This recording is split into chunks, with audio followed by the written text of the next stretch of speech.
Hi, I'm Rob Van Raphorst. Welcome to MBANow from MBA's annual convention 17. One of the things we've been talking about at the convention is the fully digital mortgage and its effect on the industry.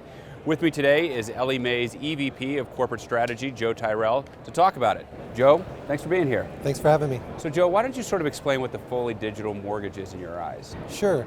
So a lot of people are defining a digital mortgage as essentially an online application. In reality, our company, Ellie Mae, has been doing online applications for over 15 years. We did 1.3 million of them just last year alone. So for us, a digital mortgage goes well beyond the application. It really starts before you even think about interacting or engaging that first consumer. It's driven largely by data and being able to understand specifically what a home buyer would be interested in, leveraging all of the data that you may have on them or other borrowers that resemble them from a cohort perspective, being able to leverage predictive analytics so that when you deliver that message, that first marketing communication to the consumer, you're delivering the exact message that they would want to receive at the time that they would want to receive it, and also how they would want to receive it. And then what you're doing is you're really focusing on turning that interest that you create ultimately into an application. And that's where an online application, an ability to engage a consumer in a meaningful way that makes it very easy for them to go through the process is really important. But really, that's just the start of a digital mortgage journey. If you think about what happens after that application is submitted by a consumer, there's a great deal of uncertainty and a lack of transparency for everyone who's involved in that ecosystem of helping that consumer ultimately get that loan. From the lender to the people within the lender's organization, the loan officer who took the initial application who now has no visibility, the realtor who's involved, but most importantly, the consumer themselves.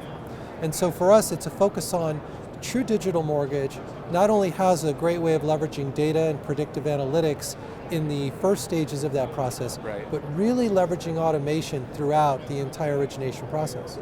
Now what's interesting is that we've spent a lot of time understanding what consumer needs are and what their preferences are. And even the millennial population that everybody's trying to cater to with the use of technology, in a recent survey that Ellie Mae did, we found that certainly the number one thing that millennials who had just completed the home buying process thought could be done to make it easier is to just make it go faster. That wasn't a surprise. Interestingly, what they said the second biggest opportunity for improvement was more personal interaction throughout the process. And as people think about millennials and digital mortgage, they tend to work with an assumption that that's the only way that a millennial wants to engage you. The reality is that every consumer is going to go through a homebuyer transaction maybe 3 or 4 times in their life. And it's a very big decision.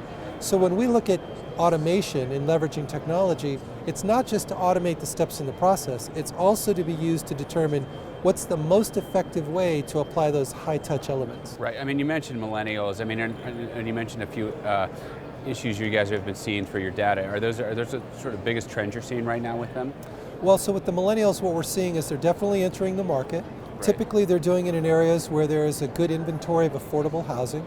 So we're seeing less of a percentage of millennials as an overall representation of the home buyers on the coasts, where obviously it's more expensive.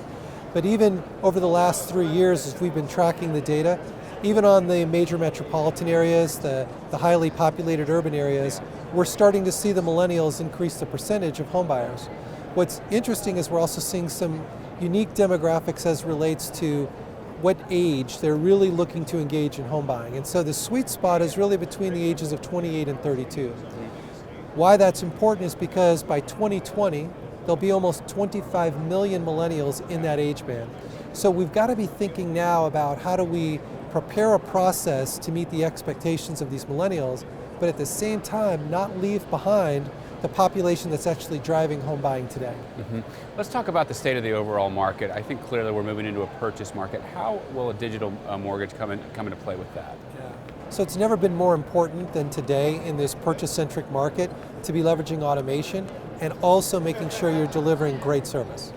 Because for lenders who've typically tried to get as much business as they can and do the best that they can in closing it, oftentimes you're going to miss some of the expected closing dates.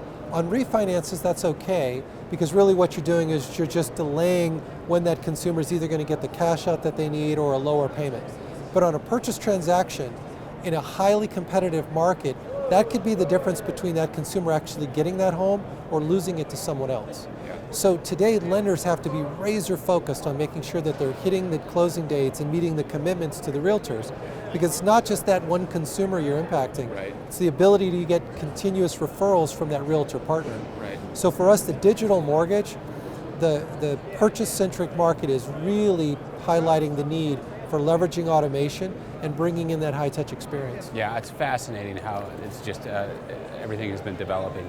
We're going to leave it there. Hope you have a good rest of the convention. Thanks so much for stopping by. Thank you. Okay. Be sure to follow us on Twitter at MBA Mortgage and like Mortgage Bankers Association on Facebook and Instagram.